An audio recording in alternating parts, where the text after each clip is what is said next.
Good day mga ka-DIY, Mac Garage again. So today guys, nandito na naman yung ating Honda Civic 98 model. So issue niya guys is palyado yung makina.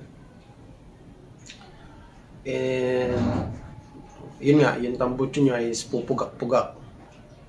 Kasi nga is palyado yung makina. So once na palyado yung makina, marami tayong pwedeng i-consider. Pero punta muna tayo sa mga basic na pwedeng mangyari kapag namamalya yung makina. So, chinek ko na yung spark plug niya. So, yung chinek ko yung spark plug niya is pag tinatanggal ko yung spark plug number 1 or yung yung high tension wire number 1 is wala siyang palag. Kumbaga is usually pag tinanggal natin yun, di ba, is nag-i-stall. Parang mamamatay yung makina. Sa issue nito, hindi nararamdaman yon. And then, so, yun. Pero may electric siya.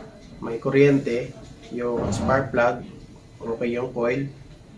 And pinalitan ko muna na siya ng spark plug para malaman natin baka spark plug lang. So, walang nagbago. Check upin natin guys yung makina nito. Pwedeng fuel injector ang sira nito. Start natin sa sasakyan and then papakita ko sa inyo. So ayan, nag-start siya. Okay. Kung makapansin nyo, okay naman yung makina. Medyo nangangatog-ngatog lang ng bahagya. Okay. And then pag tinanggal nyo nga to guys, wala nang reaction. Pero pagka nilagay niyo yan, nakikita nyo, meron naman siyang electric na nalabas. So, ibig sabihin, buo yung ating tensioner wire tensioner and yung ating coil. So, may issue tayo dito guys ngayon. So, pinalitan ko na yung spark plug, ganun pa rin. Okay? And then, ito yung tambutso guys na pugak-pugak. Ayan. So, rinig nyo yung sound. Ayan. So, ganito guys, kung nakaka-encounter kayo dito, masakit sa mata yan, pagka ganyan. Kasi, hindi kulang yung supply na sinusunog ng ating makina. So, pwedeng either control valve din or kaya hindi siya naka-timing ng tama or else yung ating vacuum o may leak yung vacuum or else yung ating TPS hindi nakakalibrate. So, pagka na-encounter nyo to, check nyo rin muna yung inyong fuel injector. So, ito yung ating fuel injector. Apat yan. So, kung mapapansin nyo guys, magtatanggal ako ng isa dyan.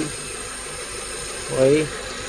So, pwede nyo rin yan guys mapakinggan yung fuel injector para malaman nyo rin kung nagpa-function siya ng tama. So, ang tamang tunog yan is clicking sound guys. May tunog yan tik tik tik tik tik tik tik na ganon. So ang gagawin nyo, kuha kayong screwdriver, ganyan nyo, lagay nyo sa tenga nyo. Dapat yan ganyan, maririnig nyo yan ganyan na tunog.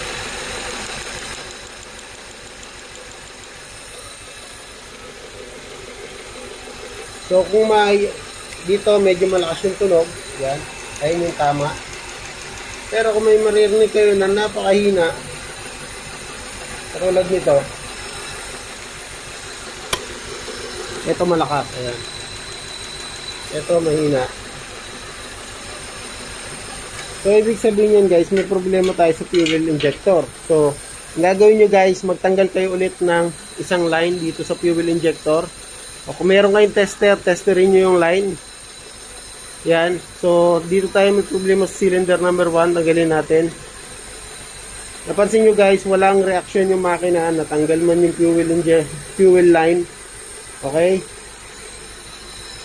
And then, siyempre, meron akong isang fuel injector. Pagpasa ko yan dyan.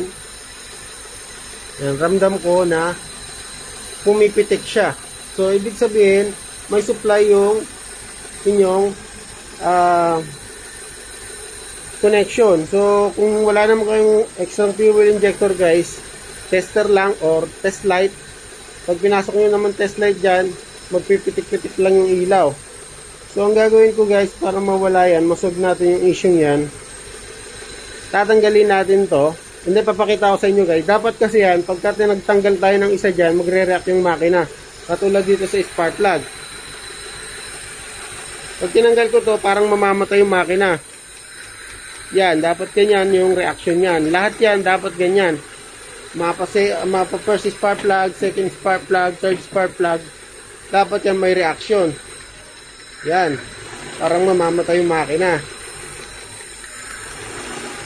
So, ganun din guys dito sa fuel injector. Pag tinanggal mo yung isang fuel injector dyan, yan, hihina yung hatak. Kasi nga, kulang na yung burning niya, kulang na yung gasoline na pinuproduce sa makina. Katulad nito. So, since wala siyang reaction, kasi nga, already na, may problema na tayo. So, hindi na natin siya mapapansin.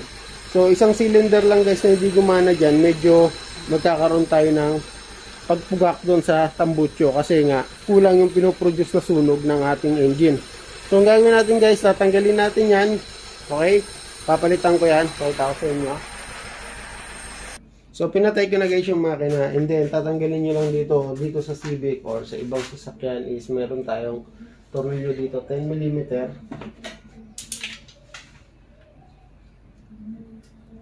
So, ulog pa tuloy isang 10mm. Okay.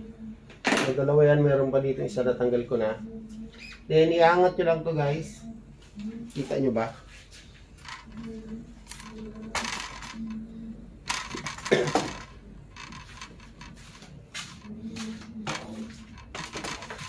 Dito kayo. Okay, tataas lang natin guys. Sa atin itong buong line. Okay. And then, kukunin natin itong number 1. So, ito guys yung sira. Titest ko pa ito mamaya kung anong problema. Pero sigurado, bumigay na to. Sobrang tagal na rin. So, kuha tayo ng isa dito. Itong mga to, galing to sa... Ito palang 4 na to, galing to sa Honda CRV. Ito, yung isang set naman is galing din sa Honda Civic. VTEC naman siya. Pero same lang din yan guys. So, kuha tayo ng isa dito. Ito. Kabit natin doon. Okay. So, pasok natin to.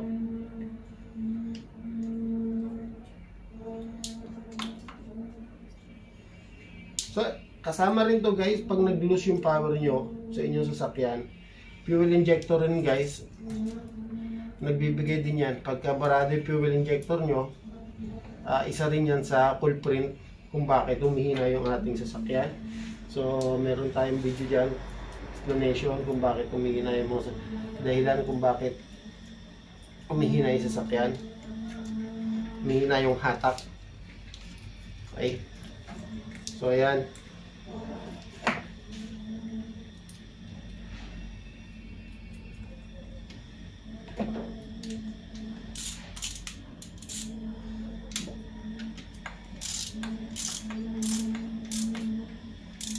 Okay.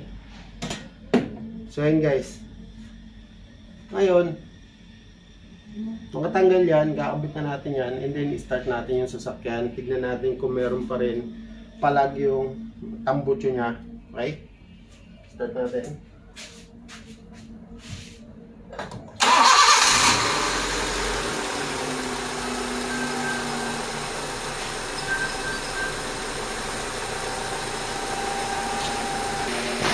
So ayun guys, kung napapansin nyo, maganda na yung takbo.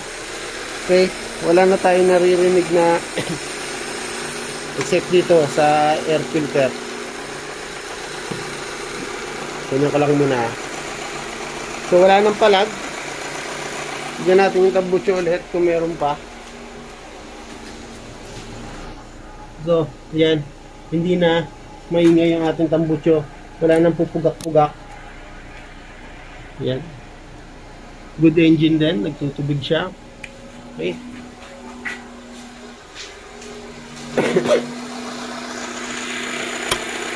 So, eto guys, tatanggalin ko yan. Kaya yung di ba? Humina na. Ngayon, ibig sabihin, nagpa-function na siya kasi meron ng gasolina dun sa loob ng ating combustion. So, ibig sabihin, nagre-react na yung ating spark plug na hindi na wala siyang ay yung ating cylinder na bubuga na yung ating fuel injector ng gasolina doon, kailangan sunugin. So tanggalin natin to. Ayan, may reaction na, di ba? So yun guys, na-solve na natin yung issue dito sa ating Honda Civic. And magkakalimutan mag-click o like and subscribe nyo na rin guys yung ating channel para lagi kayong updated sa mga aking latest DIY video. So hanggang dito na lang guys, and we'll see you again with my next video.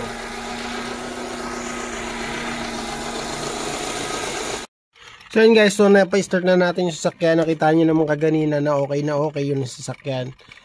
Pero para ma-make sure natin na okay talaga yung sasakyan, kasi hindi rin ako sigurado dito sa tachometer na to. Kasi sa tachometer is nasa 600 lang siya. So sisilipin ko ngayon dito sa computer natin. So punta ka sa Honda.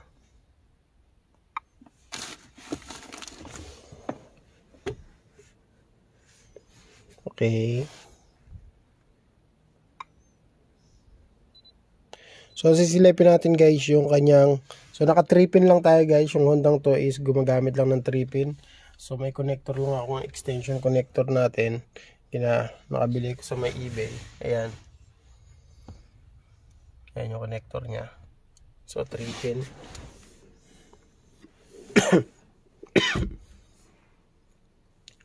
So 3-pin natin. So start na natin yung sasakyan. Okay.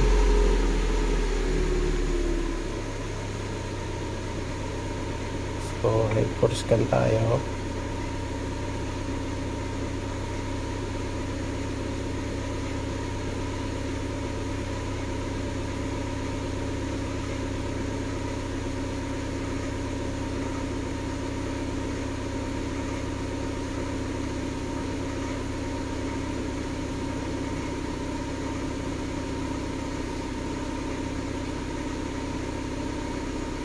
So normal guys, wala tayong anong problema.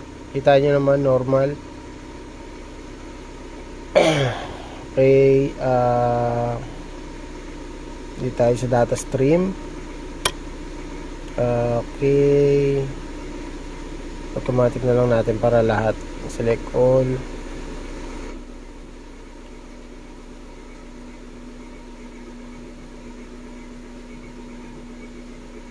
Okay.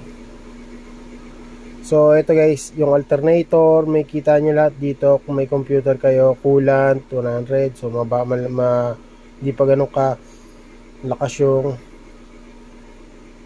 Punta tayo ngayon dito sa may speed. Ito yung speed guys, may kita nyo dito. Dito. Speed, where are you? Yan. So ito guys yung ating RPM. Yung takbo niya is yan, 800. So maganda na yan, yung 860 or 900. So maganda na yan sa isang sasakyan. So yung tachometer ko hindi na hindi na tama yung nasa 600 lang siya. Kaya gumamit talaga ako nitong computer para makita natin kung tama na yung takbo or yung RPM. So 800 guys, 850, okay na okay yan. So check din natin lahat muna.